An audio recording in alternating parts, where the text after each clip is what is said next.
श्री स्वामी समर्थ. नमस्कार मंडळी. स्वामी महाराजांच्या कृपेने तुमचा आजचा दिवस, उद्याचा दिवस आणि यापुढे येणारे सर्व दिवस अगदी सुखाचे, समाधानाचे आणि आनंदाचे जावोत ही स्वामींच्यांनी प्रार्थना करते आणि आजच्या व्हिडिओला सुरुवात करते. तर आज आपल्या व्हिडिओचा विषय असणार आहे 25 जानेवारी रोजी असणाऱ्या पौष पौर्णिमेच्या दिवशी आपल्याला चुकूनही एक पदार्थ खायचा नाही. हा पदार्थ नियमितपणे आपल्या खाण्यामध्ये असतो, परंतु जर तुम्ही शाकंभरी पौर्णिमा किंवा मग त्याच दिवशी गुरुपुष्यामृत योगसुद्धा आहे आणि या दिवशी किंवा या रात्री जर तुम्ही हा पदार्थ खाल तर नक्कीच माता लक्ष्मीची कृपा तुमच्यावरती कधीच बरसणार नाही आणि तो माता लक्ष्मीची कृपा झाली नाही तर आपल्या घरामध्ये नेहमीच वादविवाद, कटकटी या गोष्टी होत राहतील. आपली कधीही प्रगती होणार नाही. तर चला हेच आजच्या व्हिडिओमध्ये बघणार आहोत की कोणती वस्तू आपल्याला खायची नाही. त्याचबरोबर काही महत्त्वाच्या गोष्टी किंवा उपायसुद्धा मी तुम्हाला सांगणार आहे. तर व्हिडिओ अगदी शेवटपर्यंत बघत राहा. जास्तीत जास्त लोकांपर्यंत शेअर करा जेणेकरून त्यांनासुद्धा ही माहिती मिळेल. आणि त्याचबरोबर माझा आवाज पहिल्यांदाच ऐकत असाल तर चॅनलला सबस्क्राईब करायला विसरू नका. नवीन वर्ष 2024ची पौष शाकंभरी पौर्णिमा गुरुवारच्या दिवशी 25 जानेवारी रोजी येत आहे. शाकंभरी पौर्णिमा देवी लक्ष्मीला प्रसन्न करून घेण्यासाठी, तिचा आशीर्वाद मिळवण्यासाठी अत्यंत शुभ मानली जाते.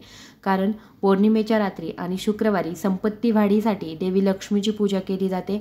पौर्णिमेच्या दिवशी लोक आपलं नशीब चमकण्यासाठी अनेक उपाय करतात, परंतु अनेक अशा गोष्टी देखील आपण जाणून घेतल्या पाहिजेत की ज्या पौर्णिमेच्या दिवशी करण्यास मनाई असते. त्याचबरोबर या दिवशी गुरुपुष्यामृत योगसुद्धा येत आहे. याच्यामुळे आपण या दिवशी विशेष काळजी घेतली पाहिजे आणि लक्ष दिलं पाहिजे.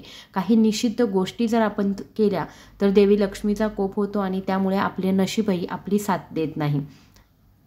तर पौर्णिमेच्या दिवशी काही कामं आहेत की जी आपल्याला चुकूनही करायची नाही, तर ते आपण आजच्या व्हिडिओमध्ये बघणार आहोत. सर्वात पहिलं काम जे आहे म्हणजे सर्वात पहिली गोष्ट जी आहे किंवा सर्वात पहिला नियम जो आहे, तर बघा धार्मिक मान्यतेनुसार जे घर स्वच्छ असतं त्या घरामध्ये देवी लक्ष्मी नेहमी वास करते.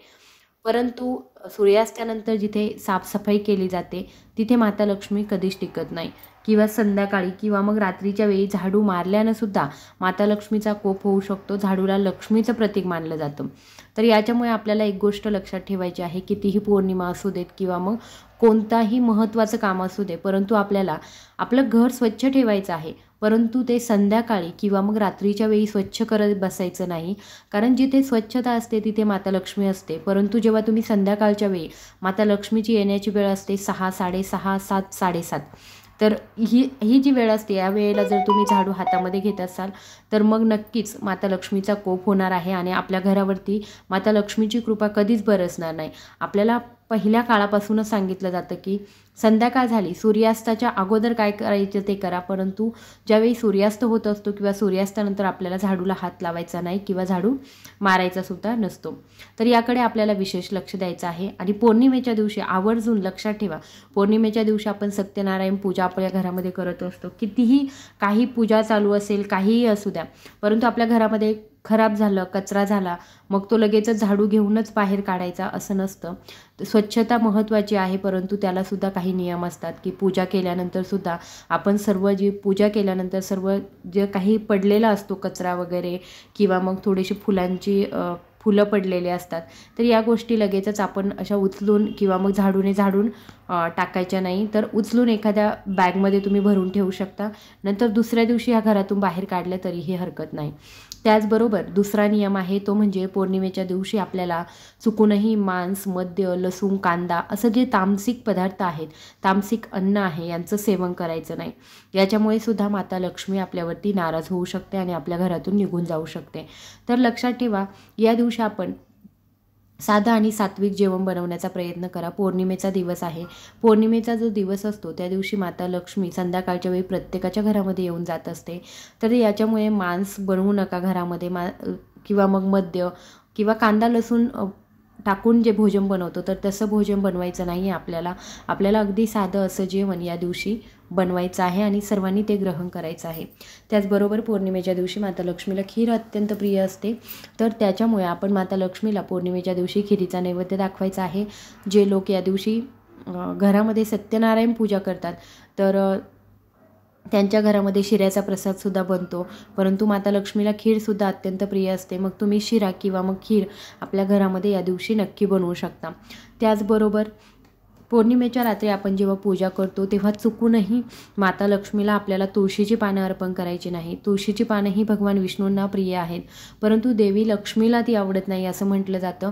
म्हणजेच काय तर माता लक्ष्मीला आपल्याला तुळशीची पानं जर अर्पण केली तर आपली कधीच प्रगती होत नाही असं म्हटलं जातं. त्याच्यामुळे भगवान विष्णूंसमोर आपल्याला ही पानं जी आहे ती अर्पण करायची असतात, परंतु माता लक्ष्मीला आपण तुळशीची पानं कधीही अर्पण करायची नाहीत. आता येऊया महत्त्वाचा विषय, महत्त्वाची गोष्ट. पौर्णिमेच्या दिवशी रात्री जेवणामध्ये आपल्याला दही अजिबात खायचं नाही. दही जर तुम्ही पौर्णिमेच्या दिवशी रात्रीच्या वेळी खात असाल तर तुमची धनहानी होण्याची शक्यता असते. वारंवार आपल्या घरावरती आर्थिक संकट येत असतात, त्याचबरोबर आरोग्याशी संबंधित समस्यासुद्धा निर्माण होतात. त्याच्यामुळे विशेष काळजी घ्या की या दिवशी म्हणजे पौर्णिमेच्या दिवशी संध्याकाळच्या वेळी आपल्या खाण्यामध्ये दही जाणार नाही, याकडे विशेष लक्ष द्या.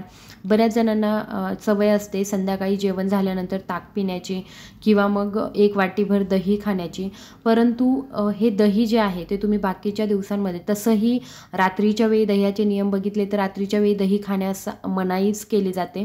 दिवसभरामध्ये आपण दही खाऊ शकतो, परंतु रात्रीच्या वेळी दही खाल्लं जात नाही. आणि त्याचबरोबर पौर्णिमेचा दिवस आहे, या रात्री तर आपल्याला चुकूनही दही खायचं नाही. ही विशेष काळजी आपल्या घरातील प्रत्येक व्यक्तीला घ्यायची आहे.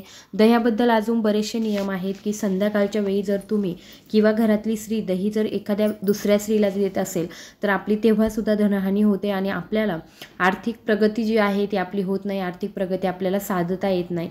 त्याच्यामुळे दही संध्याकाळच्या वेळी आपण कुणाला देऊसुद्धा नाही, कारण हे शुक्र ग्रहाचं कारक आहे आणि याच्यामुळे शुक्र ग्रह जो आहे तो आपला मजबूत राहत नाही आणि त्याच्यामुळे आपल्या आयुष्यामध्ये आर्थिक संकट जी आहे ती यायला सुरुवात होते. त्याच्यामुळे आपल्याला दही संध्याकाळच्या वेळी कुणाला द्यायचं सुद्धा नाही आहे. आणि त्याचबरोबर पौर्णिमेचा दिवस आहे, गुरुवारचा दिवस आहे आणि गुरुपुष्यामृत योग आहे, तर या दिवशी चुकूनही आपल्याला दही खायचं सुद्धा नाही आहे आणि दुसऱ्या कोणाला खाण्यासाठी सुद्धा द्यायचं नाही आहे.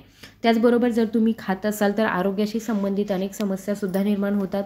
पौर्णिमेच्या दिवशी जर आपण आपल्या आईवडिलांचा किंवा वडीलधाऱ्यांशी वाद घालत असाल, त्यांचा अपमान करत असाल तर चंद्रदोष निर्माण होतात. चंद्रदोषामुळे आपल्या आयुष्यातील सुख आणि समृद्धी प्रभावित होते. पौर्णिमेला चंद्राचा प्रभाव जास्त असतो, कारण या रात्री तो आपल्या पूर्ण कलांनी चमकतो. अशा स्थितीमध्ये चंद्राची पूजा करायची असते, जेणेकरून त्याच्याशी संबंधित दोष आपले दूर होतील. चंद्रबलामुळे धन, सुख आणि शांती आपल्याला प्राप्त होत असते. त्याचबरोबर पुढचा नियम आहे की पौर्णिमेच्या दिवशी, चंद्रपौर्णिमेच्या दिवसाची देवता असते आणि भगवान शिव हे त्याचे दैवत आहेत. आपल्याकडून कोणत्याही प्रकारे भगवान शिवाचा अपमान होणार नाही याची सुद्धा आपल्याला काळजी घ्यायची आहे. शिवजींच्या अपमानाने सुद्धा आपली सर्व कामं बिघडू शकतात. त्याच्यामुळे आपल्याला या गोष्टींवरती लक्ष द्यायचं आहे. पौर्णिमेच्या दिवशी या गोष्टी चुकूनही करायच्या नाहीत. आय होप की हा व्हिडिओ तुम्हाला आवडला असेल तर जास्तीत जास्त लोकांपर्यंत शेअर करा. माझा आवाज पहिल्यांदाच ऐकत असाल तर चॅनलला सबस्क्राईब करायला विसरू नका. धन्यवाद.